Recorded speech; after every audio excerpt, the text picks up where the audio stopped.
예, 먼저 이 세종도시부동산 포럼 발족을 진심으로 축하드리고요. 이 포럼이 이제 일단 발족이 되면 꾸준하게 활동을 해야 되는데 아마 우리 김수현 교수님께서 총대를 메시고 다양한 그런 어떤 기회를 만들어서 여러분들을 초대할 거라고 생각이 됩니다. 저는 옆에 있는 건국대학교에서 왔는데요. 건국대학교에서도 여러 가지로 이제 그런 모임들이 활성화되고 그렇기 때문에 앞으로는 우리 세종대학교와 건국대학교가 같이 할 수 있는 그런 기회도 마련해보도록 노력을 하겠습니다. 오늘 그 세 편의 주제 발표가 있었는데 이 각각의 주제 발표별로 나름대로의 이제 특징도 있고 포커스도 좀 다르고 합니다. 하지만 이러한 주제들이 꾸준하게 논의되어야 된다라는 그런 필요성에는 아마 그 누구도 부정할 수 없을 것 같습니다. 특히 부동산이라고 하는 이 자산이 우리 경제에서 차지하고 있는 어떤 위치나 우리 가구가 가지고 있는 어떤 부동산의 비중 이런 것들을 보게 되면 우리가 항상 관심을 가져야 되고 개인뿐만 아니라 정부, 사회 각계 각층에서 어떤 식으로든지 이 문제들을 나름대로의 어떤 생각을 가지고 풀어내지 않으면 안 되겠다라는 그런 생각을 하고 있습니다. 그런 면에서 이제 오늘 발표된 주제들의 중요성을 우리가 볼 수가 있겠고요. 특히 제가 개인적으로 존경하는 우리 서미탁 교수님, 아까 믿거나 말거나라고 말씀하셨는데 절대 그런 분이 아니시거든요. 굉장히 궁금하시고 뭐든지 열심히 하시기 때문에 오늘 서 교수님께서 말씀하신 여러 가지 미래 트렌드에 대한 어떤 방향이나 그것이 공간 또는 도시에 미치는 영향이나 이런 것들은 큰 틀에서 보면 우리가 모두 인정할 수 있을 것이라고 생각이 됩니다. 특히 이제 뭐 저출산 고령화나 분권화, 지구온난화, 그리고 경제 글로벌화, 첨단 기술의 발전 이런 것들은 지금 저희들이 목격을 할 수 있고 또 앞으로도 그런 진행이 상당히 빠르게 될 것이다 라고 이렇게 생각을 하고 있습니다. 그래서 이 부분에 대해서는 공감대가 크다라고 생각이 되고요. 다만 저희들이 이제 확인하는 차원에서 여러분들이 오늘 발제 자료를 한 10년 정도 보관하셨다가 10년 후에 한번 열어보시면 이게 어떻게 달라졌을까 아마 거의 대부분 맞지 않을까라는 생각이 듭니다. 다만 이제 우리가 이런 어떤 거대한 주제들을 담론 수순에서 거치지 말고 조금 더 세부적으로 연구할 필요가 있다라는 그런 생각이 듭니다. 예를 들면 저출산 고령화, 특히 이제 고령화와 베이비붐 세대의 은퇴 이것이 이제 우리나라 주택시장에 어떻게 영향을 줄 거냐 하는 부분에 대해서 많은 사람들이 이제 이 베이비붐 세대가 은퇴하면 소비할 그런 자원이 없으니까 갖고 있는 집을 처분해서 사용할 수밖에 없다.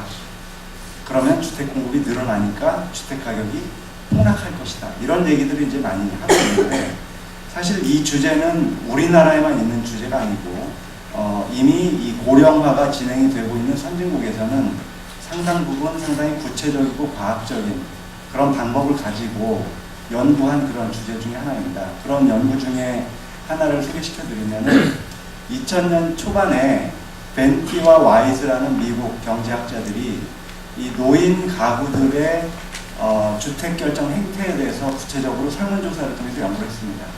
처음에 가지고 있는 기본적인 가설은 뭐였냐면 이 양반들이 이제 사용할 그런 돈이 없으니까 주택을 처분을 해야 되고 주택을 처분하려면은 이사를 해야 된다. 큰 집에서 작은 집으로 또는 자가주택에서 임대주택으로 이사를 하는 것이 결국은 그런 프로세스의 첫 단추일 텐데 과연 이 사람들이 이사를 했냐 안 했냐를 조사를 했더니 대부분의 가구들이 이사를 하지 않았다라는 것.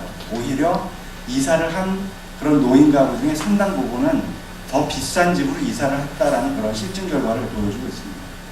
그래서 이러한 상태를 보고 이 탈로라는 교수가 이제 어떤 그 주장을 했냐면 이 주택이라는 자산은 이게 정신적인 자산 계정 중에 하나다. 정신적인 자산 계정이라는 건 뭐냐면 끝까지 가고 있다가 어쩔 수 없는 상태에서 꺼내가지고 사용하는 그런 계정.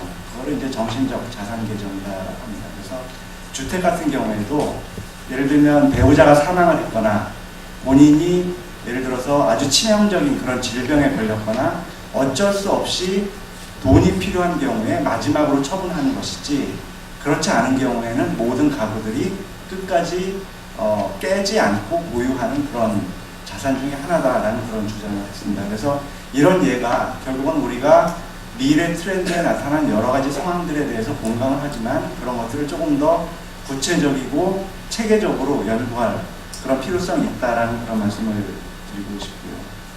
김수영 교수님께서 이 부동산 정책의 원칙과 규범이 중요하다라는 그런 말씀을 하셨습니다. 물론 거기에 대해서 전적으로 동의하고요. 다만 이제 이런 원칙과 규범이라고 하는 것이 물론 꼭 하나만 있어야 될 필요가 있느냐 하는 부분에 대해서 다양한 의견이 있을 수 있다라는 그런 생각이 들고요. 그런 다양한 의견을 수렴한 어떤 원칙과 규범이 정해졌으면 좋겠다. 그리고 이런 것들이 어떤 정권의 이념이나 이런 거에 부합되지 않고 충분히 국민의 삶에 연결을 해서 어떤 이 우여곡절이나 어떤 그 경랑을 타지 않고 꾸준하게 지켜져가는 그런 원칙과 규범이 있었으면 좋겠다. 그런 생각이 들고요.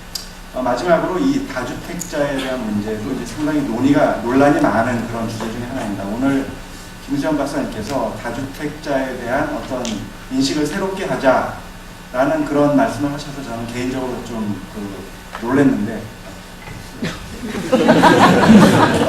다주택자의 문제는 사실 보면은 상당히 다양한 시각에서, 어떻게 보면 아주 좌쪽인 시각에서 그리고 우쪽인 시각에서 이제 볼 수 있는 그런 어떤 문제이지만, 현실적으로는 또 이 다주택자의 역할이 상당히 중요시 되고 앞으로도 중요하게 될 것이라고 저는 생각을 하고 있습니다. 그래서 이 다주택자 또는 민간 부문의 임대주택 공급자에 대한 어떤 역할을 우리가 새롭게 하고 거기에 대한 어떤 정책 방향들도 나름대로 구체적으로 우리가 수립돼야 될 필요가 있다, 그런 생각을 했습니다.